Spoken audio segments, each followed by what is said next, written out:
Me interesa hablar con el personaje de hoy que ha estado varias veces en el programa. Ya ha estado varias veces en el programa. Primero, porque creo que es honesto, a menos que me compruebe lo contrario, porque creo que no está cobrando ningún bolichico, porque a mí no me ha pedido ni un centavo cuando lo llamé para conversar aquí. Porque aunque estemos en desacuerdo en muchas cosas, siempre me gusta escuchar a la gente que no piensa como yo, porque entonces uno no. Aquí está con nosotros nuevamente Daniel Lara Farías, porque en las últimas, iba a decir horas, en los últimos días han sucedido demasiadas cosas. Bienvenido de nuevo, Daniel Lara Farías. Muchas gracias, Napoleón, especialmente por esa introducción. Tú sabes que en estos días alguien me decía, ¿no?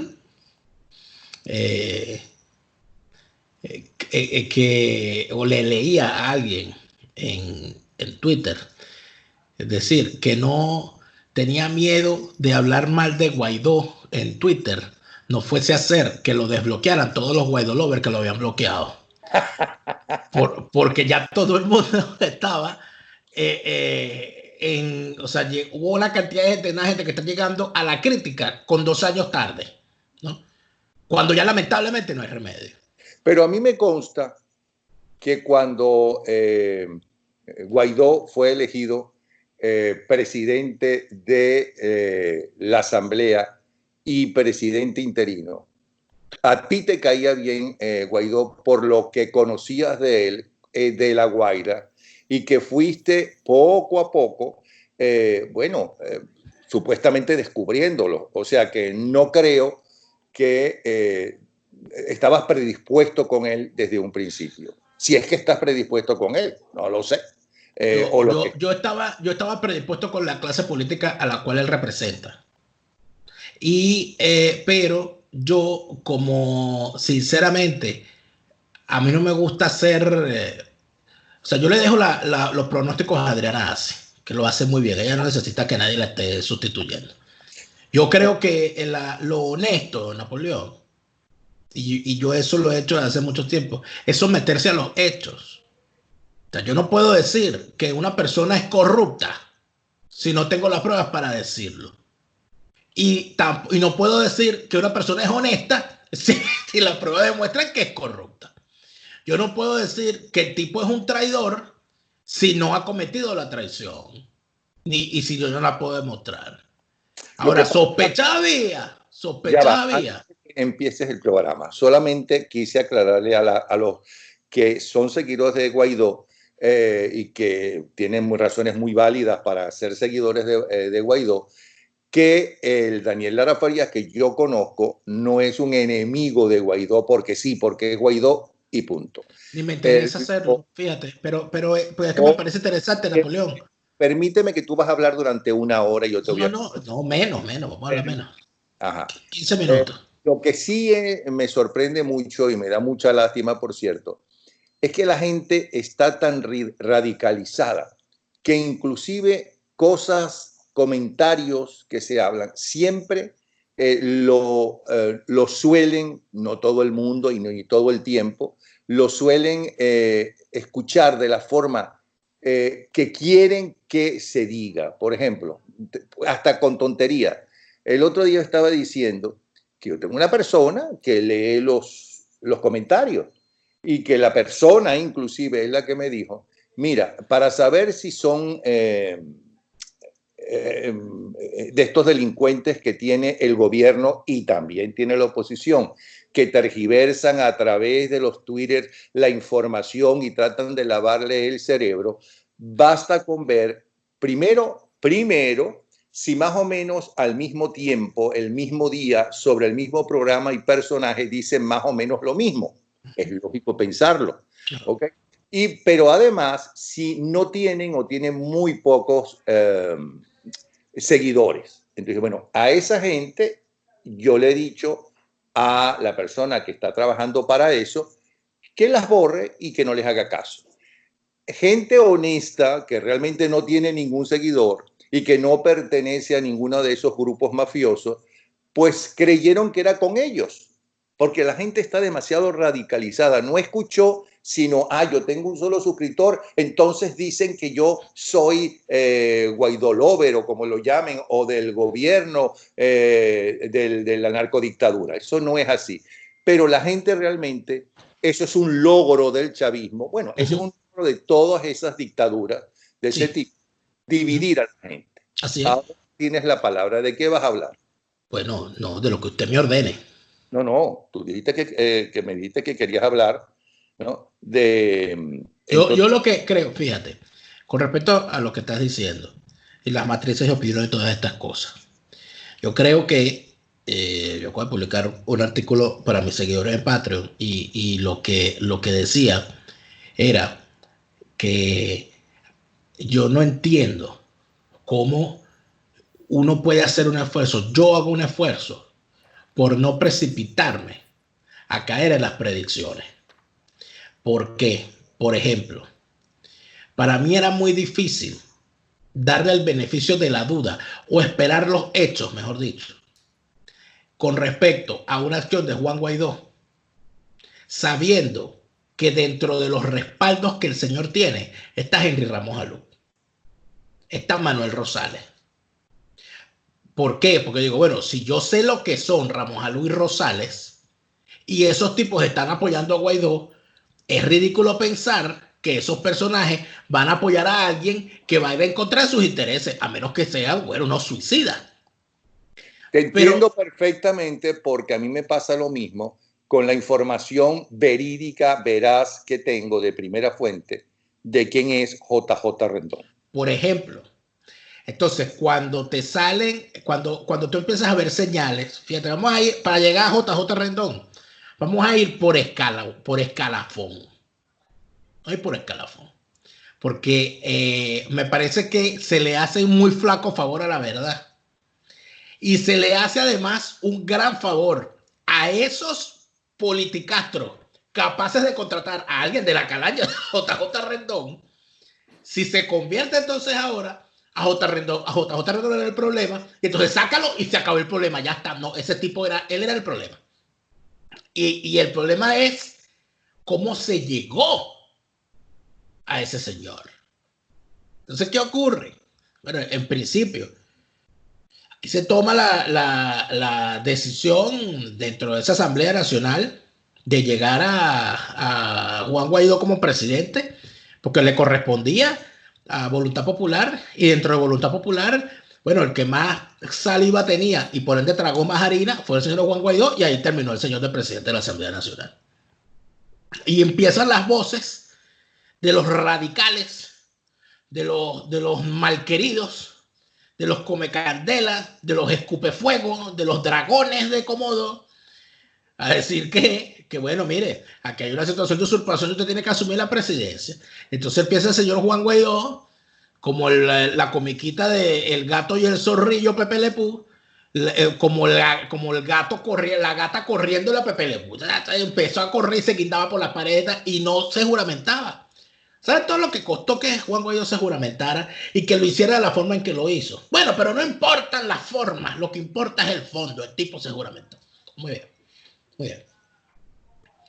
Se le dijo, bueno, si usted es el presidente encargado y usted va a asumir como tal esa responsabilidad, ya que tú por dónde vamos, usted es el poder ejecutivo a partir de este momento.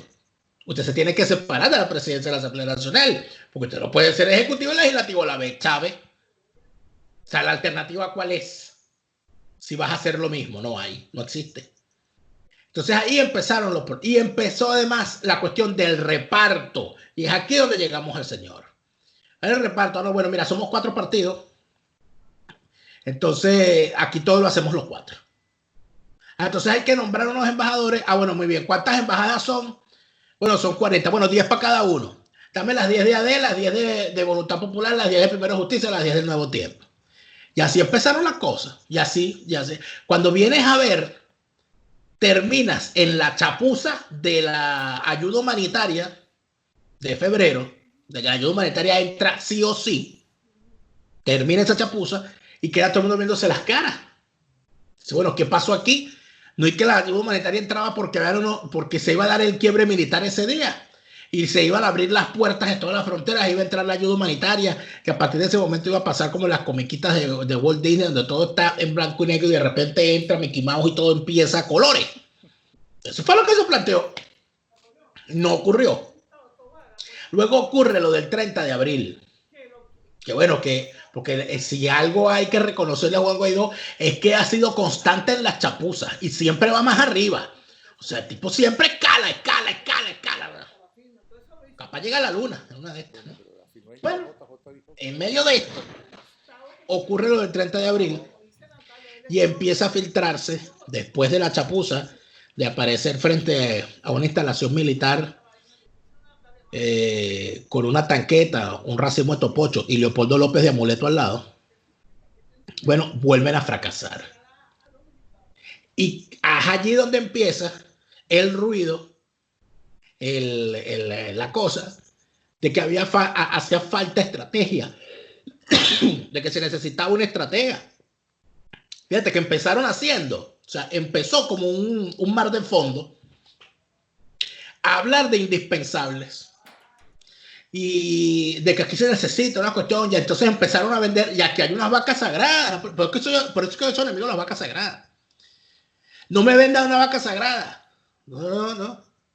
Mátenla y hagan parrilla con ella. Pero eso de andar vendiendo vacas sagradas, eso ya es un error. Llámese como se llame. No, solamente JJ Rendón es capaz de esto porque él es un gran estratega. Entonces yo dije, muy bien. Cuando entra JJ Rendón al staff, sin entrar, yo no conocía el personaje, debo confesarlo. Yo no tenía la profundidad de conocimiento de los escándalos del señor, ni de sus andanzas. Lo que a mí me llama y me salta a la vista es lo siguiente. Pero ese señor es una estratega electoral. Entonces no estamos en una campaña electoral, ¿o sí? ¿Qué fue lo que yo pensé en aquel momento? Bueno, estamos en una campaña electoral. Y han contratado una estratega electoral, porque de resto yo no tengo noticias. ¿Cuál era el otro reclamo que se hacía? Y vuelvo al punto.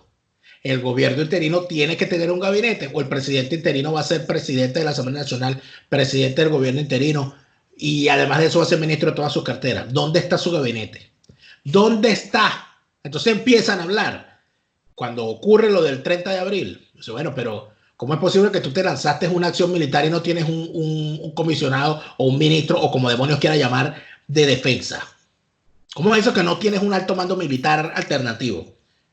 ¿Cómo es eso que no tienes un consejo de defensa con ministros, exministros de la defensa, de altos mandos militares en el exilio, preferiblemente sentados, aunque se caigan mal entre ellos, sentados para establecer cuál debe ser la dinámica de acción militar del gobierno interino? Nada de eso se establece. Y en vez de hacer eso, y no voy a ponerme aquí a nombrar a todos los militares que hay de alto rango y con altas responsabilidades dentro y fuera de Venezuela, a los cuales se podría nombrar aquí y pasaremos toda la tarde, porque tú conoces a muchos, yo conozco a muchos otros más, honestos, tranquilos, algunos me caen bien, a otros me caen mal, pero son todos militares.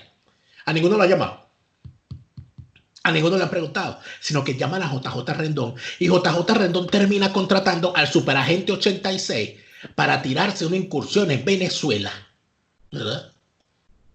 Que supuestamente iba a ser una cosa distinta a lo del 30 de abril, porque lo del 30 de abril fue una chapuza.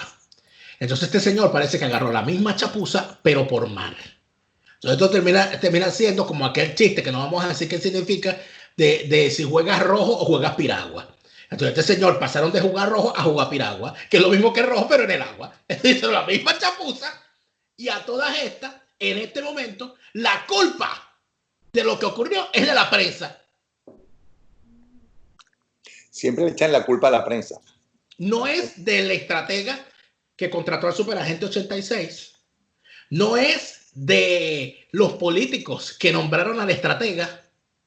Ni es del presidente encargado que no controla su gestión.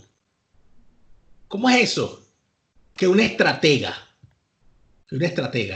tiene capacidad para firmar contratos a nombre, porque ven acá, si nosotros nos creemos el cuento de que Juan Guaidó es el presidente encargado, él es el presidente encargado de la República, por lo tanto sus acciones las está haciendo a nombre de la República. Entonces estos señores firmaron un contrato con el superagente 86 en nombre de la República. Y nadie es responsable. Nadie es responsable ahora. Nadie sabía. Nadie sabe, nadie supo. Entonces, a ti te olvida antes de todo eso la famosa foto en la frontera con Colombia cuando iba justamente al famoso recital y a reunirse con otros presidentes, entre ellos el de Colombia. ¿Cuál foto? ¿Cuál de tantas? Foto con el tipo que lo ayudó o el grupo que lo ayudó a pasar. Ajá, con los paramilitares, aquellos los paramilitares, sí. Que en una época tenían que ver también con la droga. Bueno, que entonces aquí es donde caemos en el asunto. Sería bueno que algún alma caritativa que quiera bajarnos los tormentos que tenemos en este momento con respecto a esta desgracia que está ocurriendo, nos diga por qué por donde se meta el ojo aparecen los siguientes elementos: narcotráfico, chavismo, FARC y JJ Rendón. O sea, ¿cómo es eso? ¿Cómo es eso que por donde pasa JJ Rendón estalla un escándalo vinculado al narcotráfico? Y no solamente en Venezuela. ¿Cómo es eso que tú tienes una estratega? En Colombia fue un escándalo también con el narcotráfico y con en la época de Santos. No, pero no es un escándalo. Escándalo es una cosa pequeña que aparece en las portadas de las revistas 2 meses y después la gente se olvida. Lo que ocurrió en Colombia fue una desgracia. Este señor fue el asesor de un candidato presidencial que al llegar a la presidencia diseña un plan de rendición del Estado frente al grupo narcotraficante que era la FARC. Y para lograr eso, usó de aliado y de palanca al chavismo. ¿Cómo es eso? Eso es hacerle una... Porque yo puedo entender que un asesor cobre por lo que hace, pero, y que no tenga escrúpulos.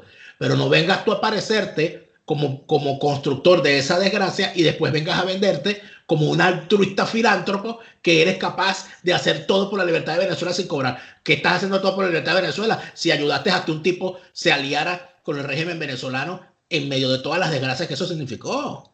Ahora, lo que yo no entiendo, te confieso, de Guaidó y de la Asamblea Nacional es cómo es que contratan, sea inocente o culpable, a un señor que como asesor está involucrado en varios juicios en los Estados Unidos y además el más reciente con el hermano del presidente de Honduras que también lo contrató como asesor.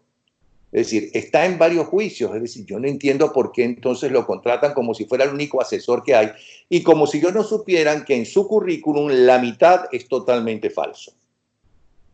Bueno, fíjate, Napoleón, con la honestidad que requieren los oyentes. En este momento me está llegando la nota oficial, ¿okay?, del Centro de Comunicaciones del gobierno interino, que indica: presidente encargado Guaidó aceptó la renuncia de JJ Rendón y Sergio Vergara a sus cargos en el gobierno interino. Dice la nota: el estratega político Juan José Rendón y el diputado Sergio Vergara presentaron sus respectivas cartas de renuncia a los cargos en el gobierno legítimo ante el presidente Juan Guaidó. El presidente Guaidó aceptó la renuncia de los funcionarios y agradeció su dedicación y compromiso con Venezuela. De igual forma, Rendón y Vergara ratificaron su respaldo a la causa democrática al presidente Guaidó e hicieron un llamado a todos los sectores nacionales e internacionales a reforzar el respaldo al presidente interino y a la necesidad de conformar un gobierno de emergencia nacional como la única vía real para salvar a Venezuela de una catástrofe sin precedentes. Entonces, bueno, mira, creo que ya aquí ya tenemos una definición, ¿cómo se llama? Son principios y un final. Acaba de terminar la aventura Juan José Rendón. Acaba de terminar la aventura José Rendón. Yo quiero que alguien me diga, cuánto le costó esto, cuánto le costó esto a la causa de la libertad de Venezuela. Eso que acabas de leer, que qué bueno que ya no está ese señor oficialmente, qué bueno por el país, ¿no? A menos que yo esté equivocado en mi apreciación sobre él. Eso me recuerda a una serie de televisión que recreaba la mafia en Chicago, que se llamaba Los Intocables, que se pasaba por Venevisión, donde el que ejecutaba una acción muy grave y era apresado por la policía, según el juramento que tenían los mafiosos, era: mis jefes no tienen la culpa, eso fue una decisión mía. Como si las decisiones que se han tomado, inclusive en la firma de contratos y sobre todo en las firmas de contratos con dinero de la República, no tienen que estar avalados por exactamente el superior, el máximo responsable. ¿No?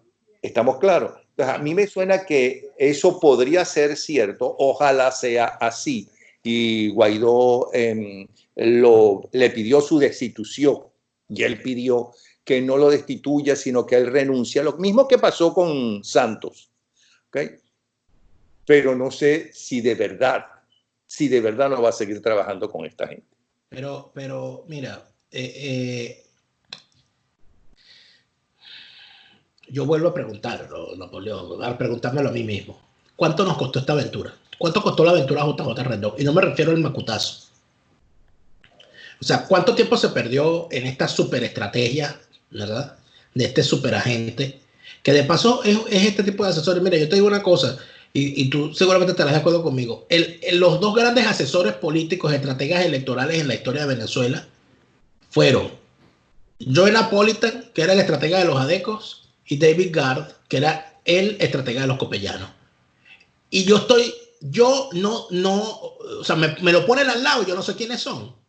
Y fueron unos tipos que manejaron campañas electorales por lo menos en 25 años en Venezuela. Y ningún copeñano sabía quién era el tipo, ni le había escuchado la voz, ni le había visto la cara salvo al candidato. Te respondo: ¿por qué no conoces las caras de ellos? ¿Por qué? Porque ellos estaban trabajando y eran serios y responsables en su trabajo. No eran narcisistas que trabajan para sí mismos y para promocionarse a sí mismos. ¿Cómo es eso que un asesor termina declarando más que el asesorado?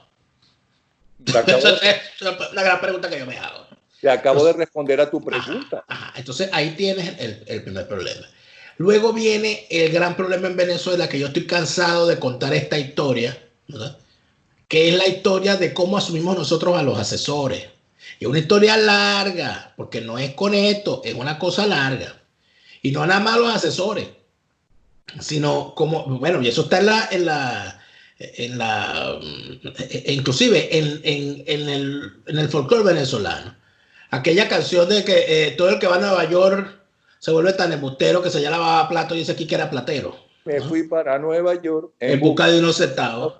Ajá, esa canción que revela eso. Entonces, todo el que se fue, y entonces dice, y llega echando cuentos, ¿no? Dice, no, yo fui tal cosa, yo fui lo que y entonces se le cree. No, porque es que tú sabes que él estuvo en Nueva York, él estuvo en Washington. Fíjate, de Juan Guaidó se dijo, y yo lo creía, todavía lo creo, parcialmente, que él había estudiado en la Universidad de Georgetown, que había hecho un máster. Oye, pero por ahí salió una grabación de una reunión, ¿verdad? Vía telefónica, donde el señor con el inglés no podía. Entonces yo digo, ¿cómo estudió en Georgetown? ¿Le dieron un curso especial en español? Primer problema. Segundo problema, el tema de los grandes asesores. ¿Tú no te acuerdas del caso del superpolicía Bratton que iba a acabar con el AMPA en Caracas, que se pudran en la cárcel, el plomo al AMPA que trajo Alfredo Peña? ¿Qué pasó? ¿Estoy diciendo que Bratton sea malo? No, estoy diciendo que nosotros tenemos un problema con los asesores. Porque el asesor, al fin y al cabo, lo que es un asesor, el asesor evalúa la situación y dice, mire, con esto que usted tiene aquí, usted debería hacer eso. Y el asesor se puede equivocar. Tan sencillo como eso. Entonces, contactos y dinero de gente que no es lo más recomendable. Además de eso, tienes lo otro. Ese cuentico de todo el mundo. Aquí, es. Yo no sabía que en Venezuela había tanto filántropo. Y tanta gente altruista. Y tanto fakir. Porque ninguno come, todos trabajan gratis, ninguno cobra. Tienes a la Asamblea Nacional en pleno, girando por el mundo y viviendo durante 4 años sin cobrar, dicho por ellos, que tienen 4 años que no cobran. El asesor estrella JJ Rendón era asesor gratis, porque él no cobraba. Lo decía, no, que no solamente no, peor, solamente no cobraba, sino que ponía su dinero, según él, ¿no? Porque le dio $50,000 al superagente 86.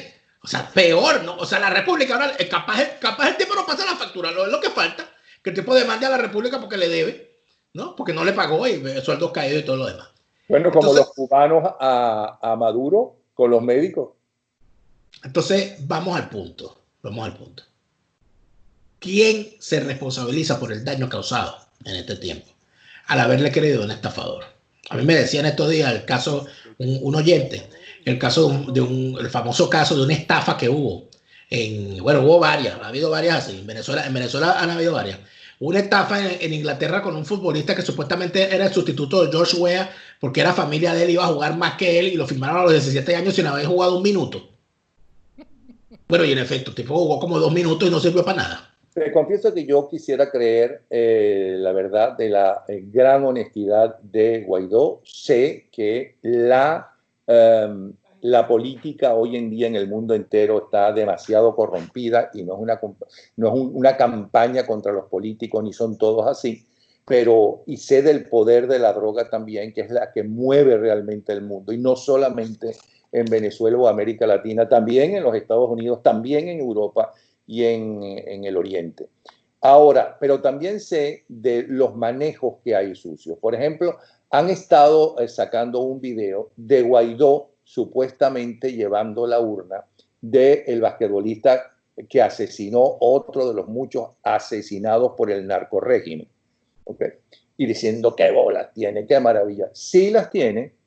Esa no es, él no estuvo en ese funeral, pero sí estuvo en el 2019 en Petare, en otro funeral de otro deportista. O sea que sí las tiene, pero quien sacó eso, inventó eso, puede ser algún seguidor de Guaidó, es posible, pero también puede ser alguien del narcorrégimen, y es posible porque además ayuda a Guaidó diciendo qué valiente es, mira, esto lo puede hacer Guaidó en Petare, pero no lo puede hacer Maduro. Maduro no puede estar en Petare. Pero es verdad, Guaidó sí puede estar en Petare porque hace un año estuvo en Petare en eso. Pero también puede ser uno de los hackers del gobierno para que después la gente se dé cuenta de que él no estuvo en ese funeral. Partiendo de la base que la gente no va a recordar o no está en YouTube como está en YouTube el funeral al que sí asistió Guaidó en Petare. Pero eso es parte de la política. Eso es parte, lamentablemente, de la suciedad de la política. Napoleón, pero yo siempre uso esta máxima inclusive desde que estaba en la política, sobre todo en tiempos electorales. Cuando venía una campaña electoral, entonces venían los cuentos del candidato rival. Y entonces el candidato rival era lo peor del mundo, sobre todo inclusive dentro de la propia oposición. Y yo siempre decía, sobre todo cuando había primaria, yo le dije, mira, pero salir a decir que el candidato contrario es borracho, es drogadicto, y una cantidad de cosas que son mentiras, a menos que tú tengas pruebas de eso, ¿no? Y si las tienes, obviamente hay que decirlo. Pero tú vas a salir a decir unas cosas de un candidato, unas cosas que son falsas, ¿ok? Y después ese candidato, en caso de que ese candidato gane, va a tener que ser tu candidato, porque va a ser candidato unitario.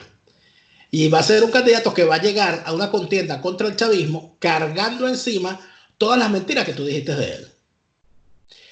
Pero hay algo peor, que inventando mentiras de una persona cuyas verdades son peores que las mentiras que se inventan, estás perdiendo el tiempo. Ejemplo, yo necesito decir, por ejemplo, para desprestigiar o para convencer a alguien de la poca idoneidad de Capriles, yo necesito inventar que Capriles decapita niños y se baña en sangre todos los días para mantenerse joven. Y yo salgo y invento eso y digo, sí, y me busco unos expertos y todo aquello y digo que el tipo es un satánico y todo lo demás. Pero eso es mentira, yo lo estoy inventando. No es más fácil decir que el señor es un cobarde porque cuando ganó unas elecciones y la gente estaba en la calle, la mandó para su casa a bailar salsa en vez de embraguetarse y reclamar ese triunfo. No es más fácil decir que el señor aparece en el juicio de Odebrecht, donde el representante de Odebrecht en Venezuela afirma que solamente para la campaña contra Maduro el señor colaboró con 15 millones de dólares para la campaña del señor Capriles. No es más fácil decir eso, que el señor nunca ha aclarado eso y se niega a responder y se molesta. Y cuando algún periodista en alguna rueda de prensa le pregunta a Capriles por eso, ese periodista y ese medio quedan vetados de las convocatorias para las ruedas de prensa de Capriles. Está prohibido preguntarle sobre Odebrecht. Entonces no es más fácil decir la verdad que inventar mentiras. Bueno, eso entonces aquí... Me lo está preguntando a mí, porque si me pregunta a mí te respondo. Por favor, adelante. Bueno, yo siento que Capriles, que tiene un gran mérito en su pasado, se amargó la vida. Algo le hicieron porque él salió a decir que le habían robado las elecciones. Y de regreso de un viaje, ¿no?, para pedir el apoyo internacional, quedó callado. Algo pasó ahí y no creo que sea que lo compraron con dinero. Algo pasó de amenazas a su familia o lo que sea. Es lo que yo creo. ¿Cuál familia?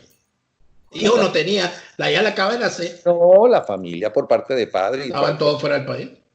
Bueno, pero tienen capital en Venezuela. Pero entonces ven acá, bueno, eso es peor. Yo pienso, ¿no? No, eso, y es válido. Y es válido lo que estás planteando. Entonces yo te respondo.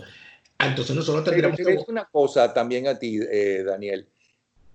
Yo siempre te escucho hablando en contra, no estoy diciendo que sea mentira, no estoy dejando de justificar que puedas estar indignado, avergonzado y traicionado por cierta oposición, pero no te escucho eso mismo de el narcorrégimen, que son... me escuchas muy poco. Peores.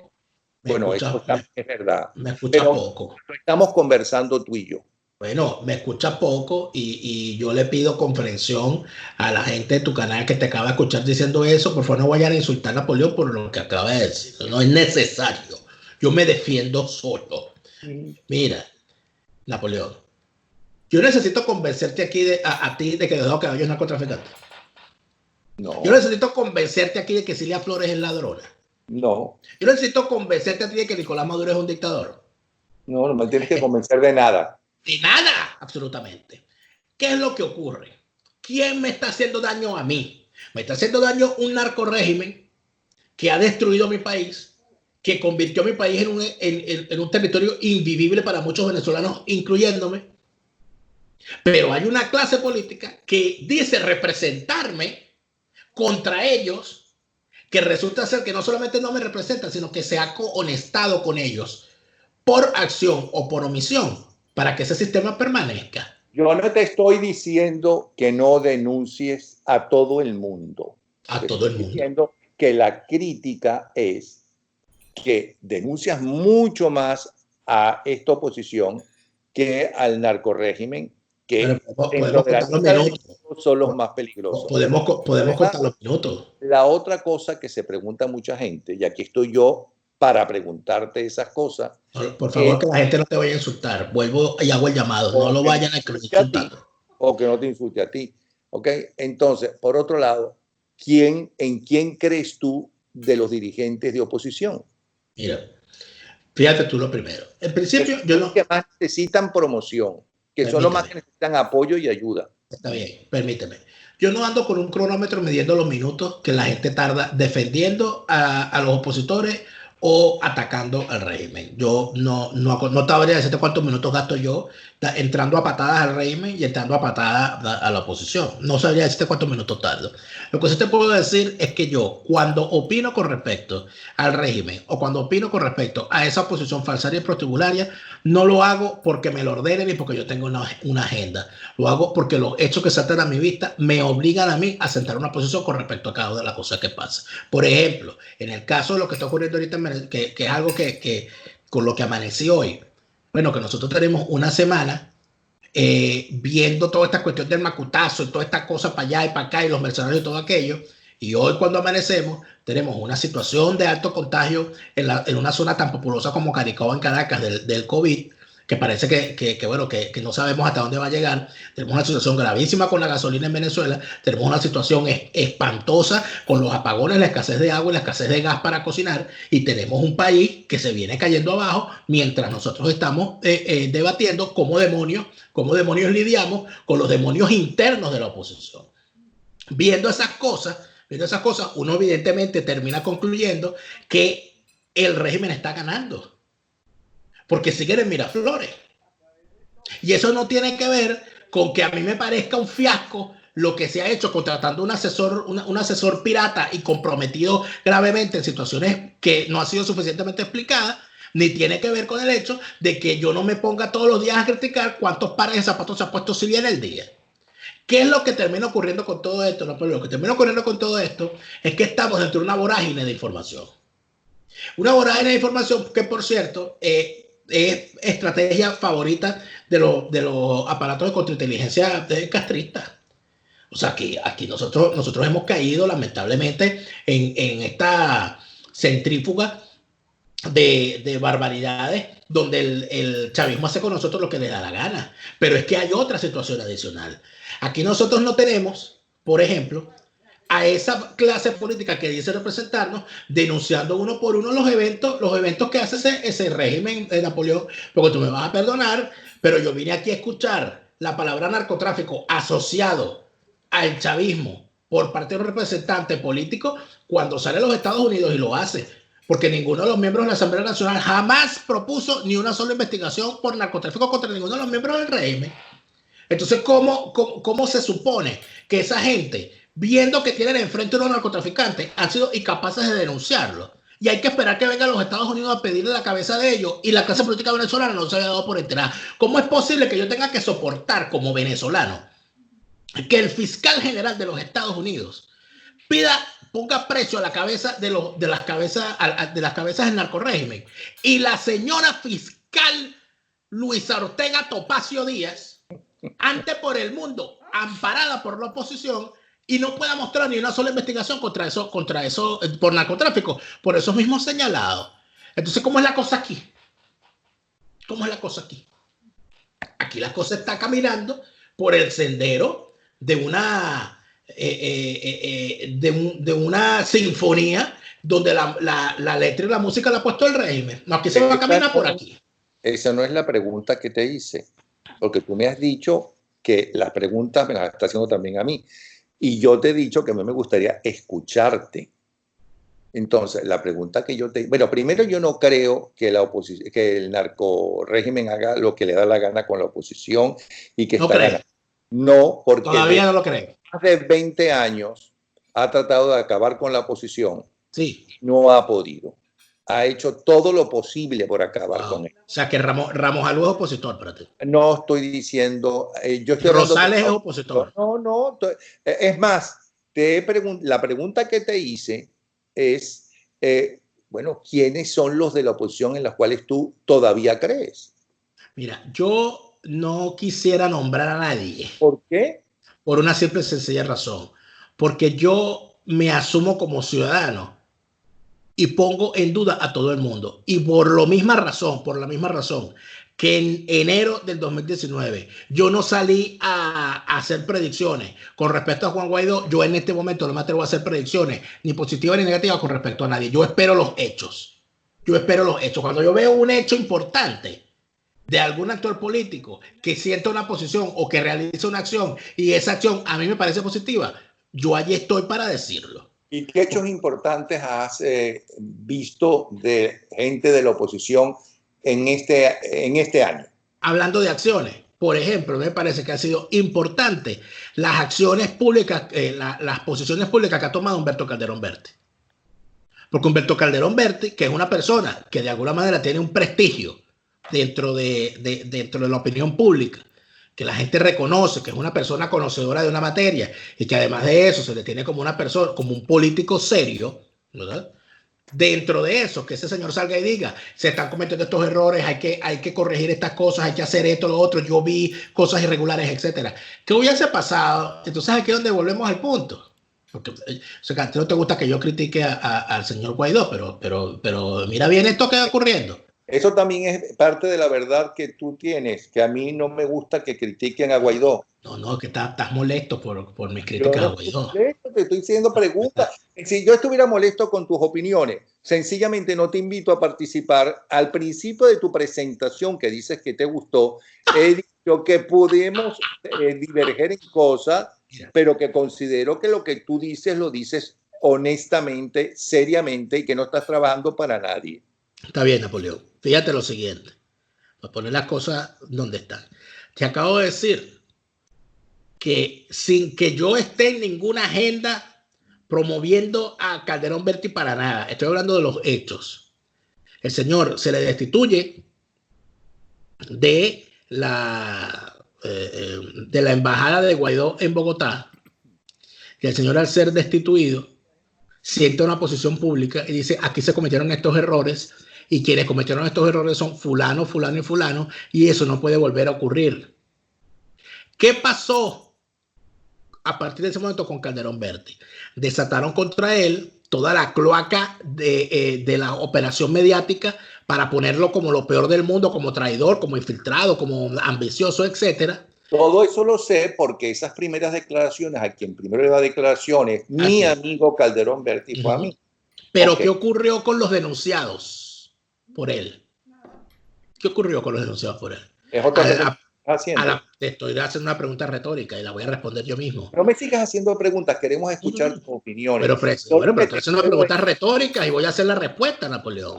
Cuando el señor acusa a uno de los grandes causantes de lo que ocurrió allí en Cúcuta, a Sergio Vergara, y después que se hace ese señalamiento, ¿hubo alguna investigación? Si la hubo, fue bastante deficiente, porque a los pocos días nombran a Sergio Vergara como comisionado del gobierno interino para no sé qué y no sé cuánto. Y ahorita que nos acabamos de enterar, porque el comunicado que emiten es que el presidente interino aceptó la renuncia de Vergara y de JJ Rendón.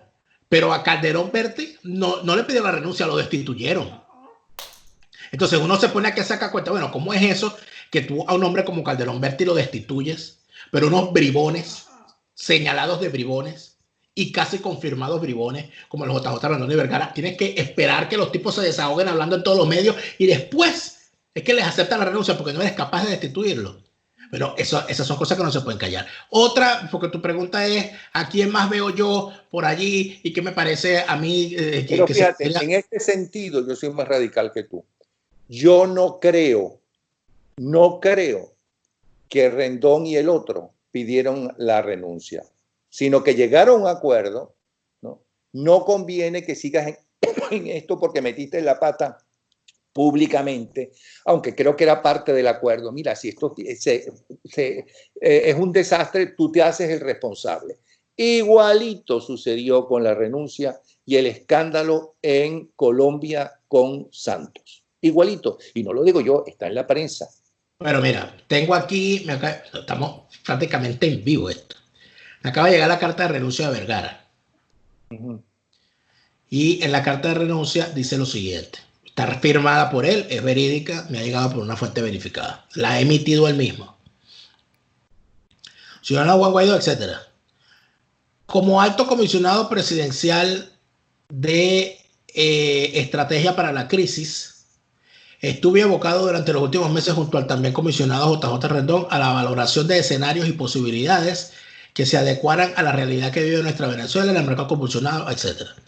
Consciente de esa responsabilidad, asumimos la exploración de todos los escenarios posibles para alcanzar el tan anhelado cambio. Todas las opciones están sobre la mesa, no ha sido una mera frase para impactar titulares. Por el contrario, la valoración precisa de las condiciones necesarias para lograr el cambio permitió explorar escenarios que diesen como resultado el cambio esperado.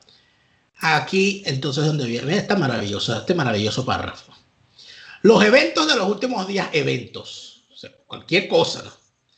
Los eventos de los últimos días, los cuales rechazo con la misma intensidad que lo ha hecho el gobierno legítimo en sendos comunicados, o sea, yo no fui, han pretendido vincular directamente la gestión de la comisión que integro. Ratifico nuevamente que ni mi persona ni miembro alguno de la comisión tenía conocimiento o participación en la llamada Operación Gedeón, la cual desconocíamos por completo y en medida alguna fue auspiciada por la comisión y tal como ha sido declarado por los responsables, actuaron por cuenta propia. Esa es la hipótesis tuya, de que se van a echar la culpa ellos mismos. Este no está cumpliendo, este le está echando la culpa a otro.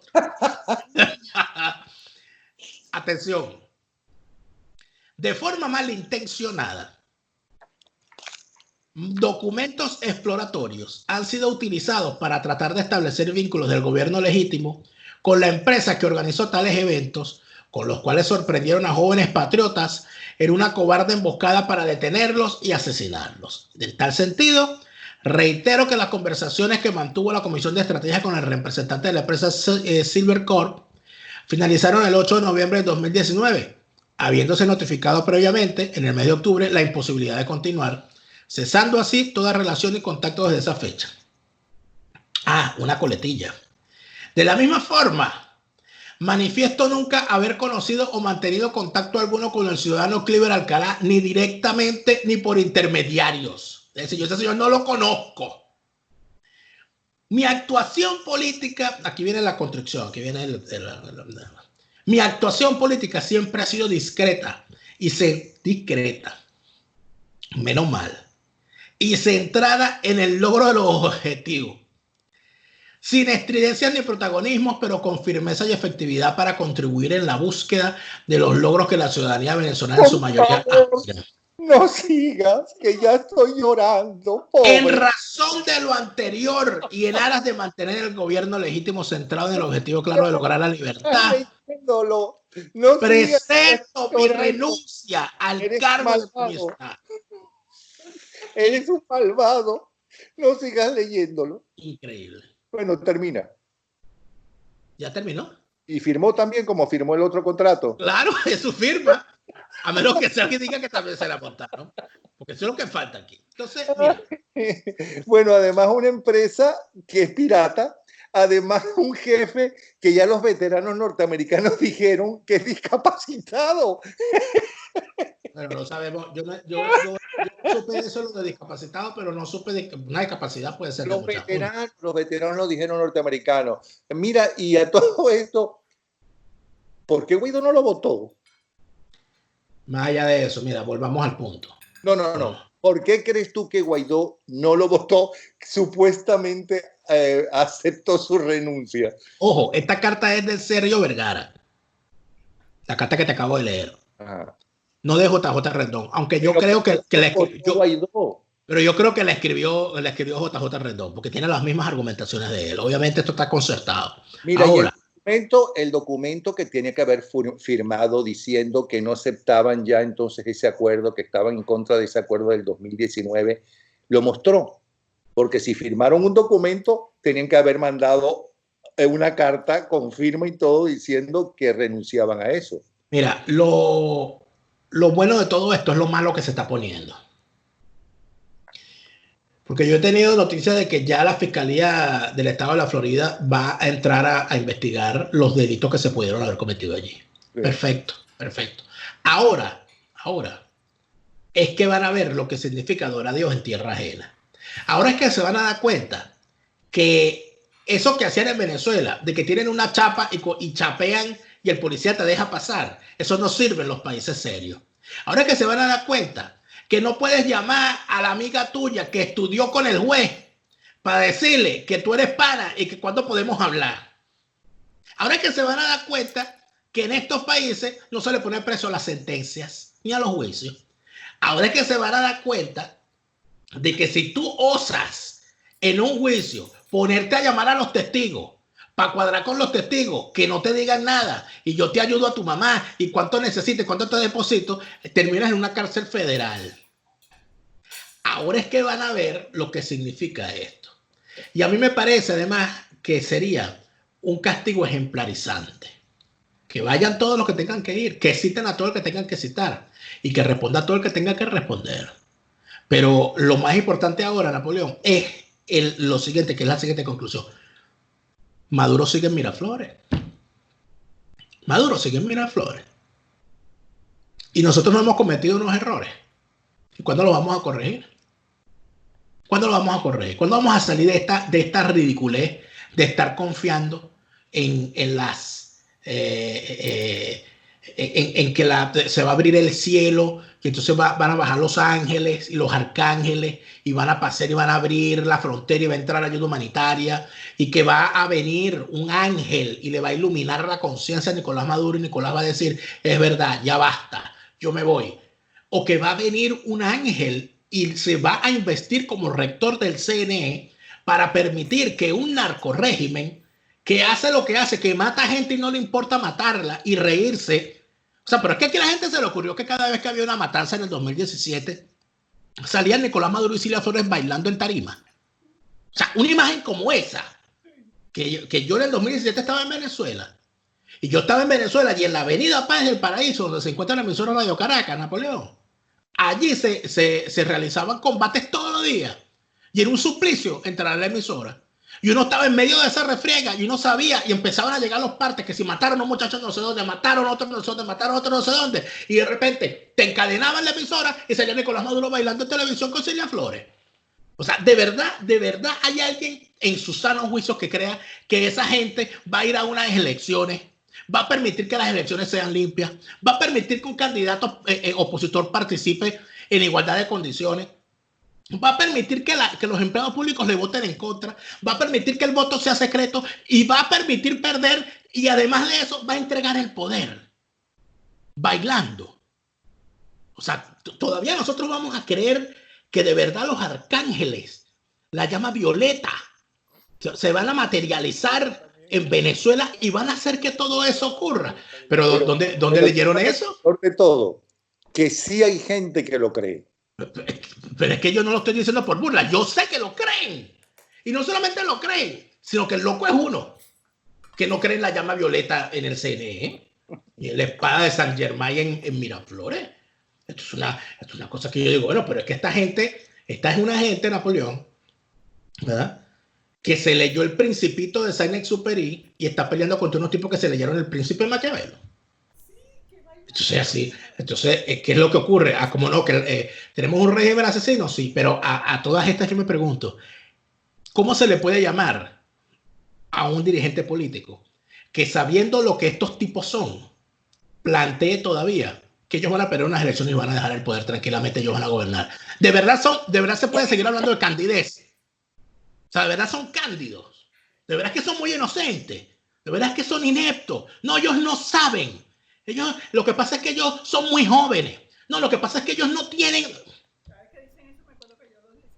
Yo creo que... no, pero tú dices una cosa que la verdad que es escandalosa.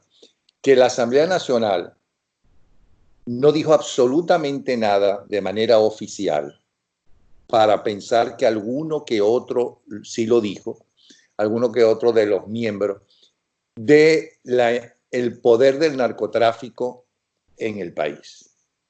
Pero es que después que la justicia norteamericana en juicios, ¿ok? O sea que no pueden decir que es que Trump fue, que es maluco, todas esas cosas, les puso valor a sus cabezas. ¿Qué dijo oficialmente la Asamblea Nacional? Solamente eso. Hay una cosa muy sencilla. Esta señora Luis Ortega Díaz, que anda por el mundo dando entrevistas, y ahora ella es más Guaidó lover, bueno, quiere más a Guaidó que Fabiana. Una cosa impresionante. Estos periodistas que la entrevistan, yo no sé si esa señora te dará entrevistas a ti, seguramente no. El primero de mis 4 juicios, ella lo llevó. Ah, bueno, mira. Y por cierto, cambió declaraciones mías, y eso que lo diga Arteaga, que era tu abogado. Es mi abogado, y que fue profesor de ella. Y delante mío le recriminó eso. Yo le pido a los periodistas que tienen estómago y además tienen la suerte de que la señora Luis Ortega les permita entrevistarla, que le pregunten una sola cosa. Señora Luis Ortega, ¿nos puede mostrar usted las investigaciones que durante todos los años que estuvo usted al frente de la Fiscalía hizo por narcotráfico contra el narcorrégimen? Eso es todo. ¿Nos puede mostrar cómo los investigó usted? Porque ¿cómo es eso? Que tú estuviste en la Fiscalía y te vienes a enterar por la televisión como me entero yo de que hay una investigación en los Estados Unidos y nadie lo pregunta. O sea, ¿por qué nadie lo pregunta? ¿Cómo es eso que en Falcón y en Carabobo se trafica con droga como quien vende jabón? Porque es una cosa impresionante. Yo me horroricé cuando veo la carretera de Falcón que se utilizaba como pista y que clandestina, cuarto clandestinas, eso lo ve todo el mundo. Es imposible que no lo vean. Para despegue y aterrizaje de aeronaves destinadas al narcotráfico. Y en el estado de Falcón, de 10 diputados, de 8 diputados, 6 son opositores y ninguno ha denunciado eso. ¿Cómo es esto? Ah, no, bueno, porque es que eso es una cosa muy peligrosa y eso. Caramba, pero, ¿y entonces para qué te metiste tú a político? ¿Para qué? Pues entonces se metió a cantante, que bueno, que lo único que le puede pasar es que te piten. Bueno, perdona, con el narcotráfico también es muy peligroso ser cantante, porque si no te aceptas un contrato con ellos, te van a matar como han matado a varios. Como ha pasado con varios. Pero entonces el asunto es, Napoleón, que aquí viene entonces una pregunta que puede ser incómoda y que yo muchas veces la he hecho. Bueno, vean, yo vi todos los insultos. Son libres, por favor. Lo voy a decir yo, no voy a insultar al señor Napoleón aquí en su canal. ¿Es posible que se construya un narcoestado y la oposición no lo sepa? ¿Es posible que exista una narcopolítica donde nada más un bando es narco? Es posible que exista un narco, porque ya esto no es un narcogobierno, que ya sería bueno. No, esto es un narcoestado. Es un narcoestado. Y la oposición no lo supo nunca. ¿Cómo es esto? ¿Es posible la instauración del narcotráfico sin narcocomplacientes? Son preguntas básicas que hay que hacerse aquí. Preguntas básicas y las respuestas las sabemos. O sea, es imposible. ¿No? Uno no sabe la respuesta. Dice, bueno, pero ¿y aquí esta gente qué? Pues? O sea, ¿cómo es eso? ¿Cómo es eso que el narcotráfico se apoderó del estado Zulia y el cartel de La Guajira actuó plácidamente por todos esos predios y el señor Manuel Rosales y su partido del Nuevo Tiempo jamás se dieron cuenta? ¿Cómo es eso? ¿Cómo es eso que el estado Carabobo se convirtió en lo que se convirtió y ninguno de esos alcaldes opositores que estuvieron estos años en las ciudades donde se cometían los delitos fue capaz siquiera de evitar fotografiarse con la cava? Porque están todos fotografiados y van a misa. Yo tengo estos días alguien puso un video de una misa por la paz, donde creo que no sé si era el pastor o el sacerdote o el chamán, era la cava, y allí estaban estos alcaldes opositores. Entonces uno dice, bueno, pero ya va. O sea, ¿qué está pasando aquí? Entonces, oye, esto a mí se me parece mucho, y yo, mira, esto es una cosa que inclusive es hasta lamentable y a uno le da cosa decirla. Porque uno es venezolano, pues. Y uno vio lo que pasaba en Colombia. Pero Venezuela es hoy lo que hubiese sido Colombia si Pablo Escobar seguía en la política. Y de la misma forma escandalosa. Mira, hay informaciones, Napoleón, que me han indicado personas que, bueno, que están en Venezuela, que el nivel del narcotráfico es de tal magnitud ya que hay gente haciendo transacciones con droga, como está todo este problema de los dólares, como está todo el problema de los bloqueos de cuentas y como está todo este problema de la falta de efectivo. Bueno, mira, esa camioneta te la quiero comprar, acéptame estas 2 panelas de cocaína. Cosas de ese tipo. Entonces, ¿cómo es eso que un país llega a ese nivel? Y ningún dirigente político opositor lo vio. Vamos a suponer, es verdad, no vamos a estar hablando mal de la oposición porque tampoco es para tanto, vamos a dejarlos tranquilos un ratico. Luisa Ortega Díaz, que fue fiscal, ella no lo vio, ella no se dio cuenta nunca. Y voy con otra. Tarek William Saab, honorable defensor de los derechos humanos, un tipo que es poeta y él llora viendo las rosas en la mañana y ve el cielo azul y le entra el espíritu de la musa y escribe unos poemas bellísimos. Todos estos años, chicos, de gobernador, de diputado y ahora de fiscal, y él no sabía nada del narcotráfico en Venezuela. Oye, pero el señor estaba bien concentrado en las musas. Las musas no lo dejan vivir porque las musas le quitaron la visión. Entonces, oye, yo creo, Napoleón, que ya las cosas, lo que está a la vista, no necesita anteojos y ya basta de estar tapando lo que es demasiado evidente. Aquí los contubernios son demasiado claros. Aquí todo está manchado por el narcotráfico. Aquí no puede ser que ahora nadie conoce a Cleaver. Coño, nadie conoce a Cleaver ahora, ¿vale? O sea, no, yo no estaba. No, yo desconozco. Yo ese señor, no, jamás en la vida, jamás ni nunca. Entonces, ¿qué es lo que termina pasando aquí en Napoleón? Lo que yo siempre digo con respecto a cuando ya estamos terminando, a lo que dicen a lo que pasa con los muchachos, los muchachos tremendos. Cuando tú tienes un muchacho tremendo y ocurre algo y pasa algo, y tú vas y le preguntas, fulanito, ¿qué pasó? El muchacho tremendo siempre comienza echando el cuento de la misma manera. Mamá, yo estaba aquí tranquilo, ¿no? Y entonces se cayó la lámpara.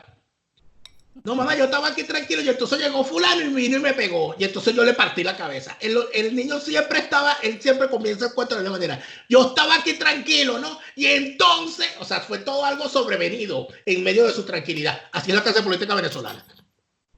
Mire, Cleber Alcalá Cordones, jamás en la vida había visto yo ese personaje. Ni por referencia. Uf, ¿cuándo? No, jamás. Luis Ortega Díaz, bueno, sí, pero yo jamás hablé con ella, yo ni la saludé. No, pero es que ahora ella es buena, porque no importa que tú hayas asesinado en el pasado o lo que sea, y no lo digo por ella, yo no creo que ella haya asesinado, sino que ha vagabund, ¿cómo se llama? Se ha hecho la loca, ¿no? Con los asesinos del chavismo, de donde es ella, y tenerla ahora y decir y tratarla bien exactamente a ella. No es que porque haya sido chavista, sino por lo que ejerció como chavista, contra inclusive la propia oposición. Claro. Te voy a echar un cuento. Están tratando, porque ya van 2 personas que me lo piden, y no voy a decir las personas, ¿ok? Porque no vale la pena, porque yo creo que aquello de los adecos roban, pero dejan robar, está en la mente de buena parte de la oposición y bueno, y todo el gobierno, claro. Y cuando hablo de oposición no hablo solamente de políticos. Bueno, ahora están tratando de promocionar a Ismael García. Ya van 2 personas a las cuales les tengo que decir, no vale. Ese señor no es el que le dio la idea a Chávez Frías de cuando llegáramos el 11 de abril a Miraflores, recibirnos a punta de con unos pistoleros desde Puente Ayacucho. Ese no es el mismo que entregó nuestra firma. Eso no es grave. Yo no estoy diciendo que se le persiga y se le caiga a golpes por eso. Creo que debería ser enjuiciado por eso. Pero de ahí que ahora no solamente sea candidato de la MUD, como lo fue varias veces, sino que además estén buscando, estos 2 que me lo pidieron no son de la MUD ni están de acuerdo con la MUD, también es verdad, pero sí están en la oposición, que andan buscando que se le entreviste. A mí eso me parece una falta de moral, de principio, de todo. Y creo que la sociedad está muy podrida por eso. Y mira, yo creo, Napoleón, que en honor a la verdad, me parece que los medios y los periodistas estamos en el derecho de decir, yo no voy a entrevistar a esa persona porque en mi código ético personal se vería vulnerado poniéndole el micrófono a una persona como ese, punto. El que quiera entrevistar lo que le dé. Personas lo hacen. O como me vinieron a ofrecer a mí, que dirigiera el canal ese que le robaron a los Phelps, ¿no? El Radio Caracas Radio. No, yo a través de una representante, yo no voy a hacer eso. No, te pagamos lo que tú quieras y no tienes que salir tu nombre. Y dije, mire, primero prefiero morirme de hambre y mi familia también, que estar trabajando para esos delincuentes. Estamos hablando de en ese año, que creo 2007, que fue el año que fue un fracaso, que Chávez dijo que estaba muy mal ese canal tal y como lo tenía. 2007. Y le pareció muy normal. Le parecía muy normal. No conocen la trayectoria de uno, creen que todos son como ellos. Así es. Y eso me recuerda cuando era disc jockey, para cambiar un poco el tema porque ya vamos a terminar. Vino una muchacha de esas que ponían buenaza, una compañía disquera, a traer un disco, yo era disc jockey de Radio Capital, estaba en el principal programa que era el de la mañana, y vino con un disco que por cierto fue un éxito mundial ese disco, antes de que fuera éxito mundial. Venus de Shocking Blue. Entonces, y con un cheque. Digo, ¿y esto? Bueno. Entonces, yo le paso el disco, le pido al operador que abra el micrófono y digo, van a escuchar ahora dos sonidos. El primero es el sonido de un disco que estoy rompiendo y que me han traído para que yo lo promocione. Y el segundo lo estoy rompiendo porque van a escuchar cómo rompo el cheque porque trataron de comprar. Entonces, una persona que ha hecho eso y lo ha hecho varias veces, ¿cómo es que se le ocurre? ¿No? Mira, lo que pasa es que sí hay periodistas y que por fortuna no son todos ni la mayoría que sí lo aceptan. Ya sea del gobierno como de los bolichicos, como de la oposición o de quien sea. Aparte de eso, que es una cosa... Una cosa es ser periodista y otra cosa es relacionista público, aunque hayas estudiado la carrera de periodismo, ¿no? Y otra cosa, hacerle publicidad, y otra cosa es ser publicista, aunque hayas estudiado, además de la carrera de periodismo, la carrera como publicista, que es una carrera muy válida como la de relacionista público. Pero el periodista no puede hacer eso sin decirlo. Por ejemplo, Alberto Federico Rabel tiene la patilla, perfecto. Pero cuando él aceptó, ¿no?, también dirigir la información de Guaidó y el gobierno interino, él lo anunció públicamente y no lo mezcla con la patilla.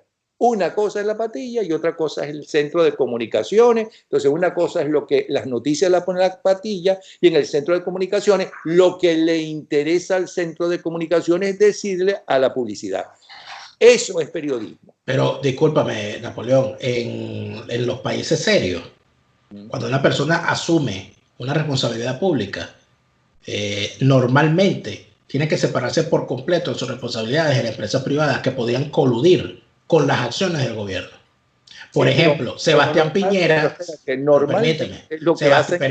Sebastián Piñera, por ejemplo, cuando resultó electo presidente de Chile la primera vez, se separó de las empresas aéreas de LAN Chile y vendió todas sus acciones y toda su participación allí, porque a pesar de que sus acciones como presidente no tenían que ver con una línea aérea, al ser el gobierno el ente rector de la materia aeronáutica, él no podía ser juez y parte y él se separó. ¿Cómo puede una persona ser el encargado de las comunicaciones del gobierno y a la vez tener un medio de comunicación independiente? Sin que esas dos cosas se coludan. Ok, pero también hay de países muy serios, ¿no?, aparentemente, donde tú llegas a la presidencia y entonces pones a tus hijos a ejercer, ¿no?, todas las compañías que de paso entonces contratan a los visitantes, los presidentes y ministros de otros países en tu hotel, por ejemplo. Así es. Yo lo que te digo es una cosa, A veces pareciera que no hay quien cierre la puerta, ¿verdad? Es verdad. ¿Por qué nos dedicamos a la música, Napoleón? Vamos a hacer un programa de música. Yo te lo he dicho varias veces. No, y tú no me, pero después me engañas, después no me llamas. ¿De qué quieres hablar? Y tú hablaste de política. Bueno, la próxima vez que me preguntes de qué quieres hablar, voy a sacar un disco. Pero si quedamos en que tú ibas a hablar un domingo, ibas a hablar exactamente, íbamos a hacer un segundo programa sobre la música. Pero vamos a hacerlo este domingo, pues. Ok. Está bien. Bueno, hasta luego, pues. Pórtese bien. Bueno, yo sé que te es difícil. Sí. Pero la intención basta. Desde pequeño. Hasta luego. Daniel Lara Farías.